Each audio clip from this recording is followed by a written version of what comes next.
بعد ہم نے ان کو رانجھا رانجھا کر دی میں بھی دیکھا. ریسنٹلی ہم تم میں ہم نے ان کو بڑے انٹرسٹنگ رول میں دیکھا. کہانی ان کی بڑی انٹرسٹنگ ہے, ٹیچنگ کے کریئر سے بہت عرصہ منسلک رہیں, اور ٹیچنگ میں آنے کی بھی کہانی بڑی انٹرسٹنگ ہے کہ ماسٹرز کیا ہوا تھا, ان کو آفر ہوئی کلاس 4 کو پڑھانے کی. انہوں نے کہا what's the big deal, class 4 ہی تو ہے, چلیں پڑھاتے ہیں. پہلے دن ہی کلاس 4 کے بچوں نے ان کی ناک میں چنے چبا دیا. یہ صحیح میں نے محاورہ بولا ہے, ناک کو چنے چبا دیے. اس کے بعد ایکٹنگ میں اپنے بچوں کو لے کے گئی تھی آڈیشن کے لیے, اور وہاں ان کو ایز پرنسپل ایکٹ کرنے کی آفر ہوئی. وہاں سے انہوں نے اپنا کریئر ایسے ہی ٹرائل بیسس پہ اسٹارٹ کیا. 7 سال وہ ٹیچنگ کے ساتھ ساتھ ایکٹنگ کرتی رہیں. اس کے بعد انہوں نے سوچا یار لگتا ہے کہ اس فیلڈ کو پراپر جوائن کر لینا چاہیے. تو آج میرے ساتھ ہے منزہ عارف, اور very excited to have her here, and let's have some gup shop with her. Assalamu alaikum. Walaikum assalam. Thank you for having me with you, Rabia. I was so keenly looking forward to see you here.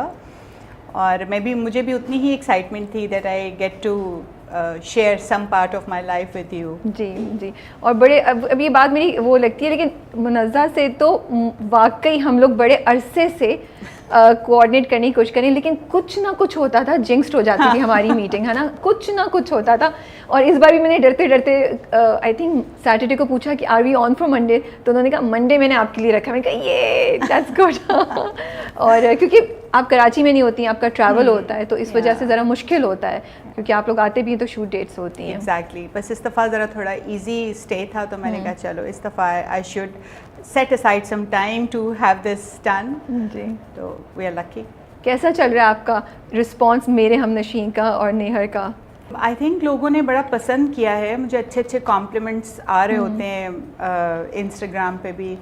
اور نیہر پہ اچھا میں بہت ڈر رہی تھی ہم تم کے بعد بہت میمز بنی, I want a sass like her, and you know I wish every girl gets a sass like her. میں نے کہا let نیہر come, پھر پتہ چلے گا آپ کو. اور پھر اس کے بعد نیہر آیا, اور میں آپ کو ایک بہت مزے کی بات بتاؤں, انہوں نے بھی ایسا چن کے ٹائم پہ نیہر لگایا.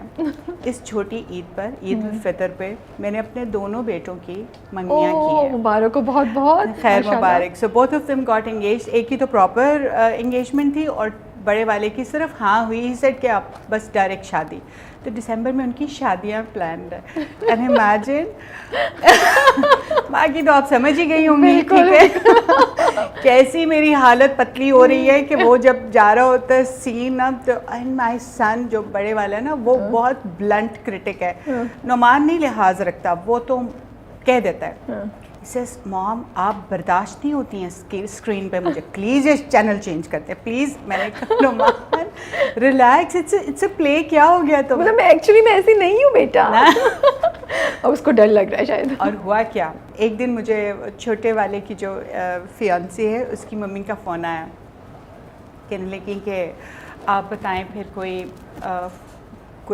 شائگان کے کمرے کے کوئی فرنیچر وغیرہ کا کچھ کریں. میں نے کہا آپ کہیں نیہر تو نہیں دیکھ رہی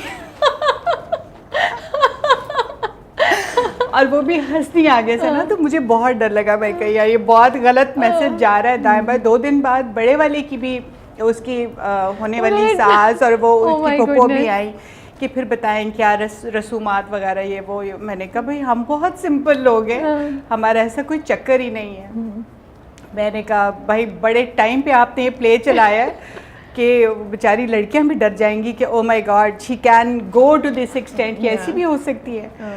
تو خیر نہیں ہوئے جوکس اسائڈ, لیکن مجھے بیچ میں ڈر بھی لگ رہا تھا. میں نے کہا یہ بہت کرٹیکل مومنٹ پہ انہوں نے پلے لگایا, بٹ خیر مزہ آ رہا ہے ابھی اس وقت. People like it actually. To my surprise مجھے لگ رہا تھا کہ بہت, جیسے انکار جب گیا تھا لوگوں نے وہ باتیں لکھی تھی کہ میں تو لٹرلی ایک دن تو آنسو سے رونا شروع کر دیا. میں نے کہا یار I should not have done this. I called up Kashif Nisar Sahib, I called him up and I said کہ I think I should not have done this character. لوگوں نے دیکھیں کیا کچھ لکھا ہوا ہے, and he said that then you must have done something good. اس لیے تو وہ نفرت کرے گا. نفرت کریں تو مطلب آپ نے اچھا کام کیا ہوگا certainly.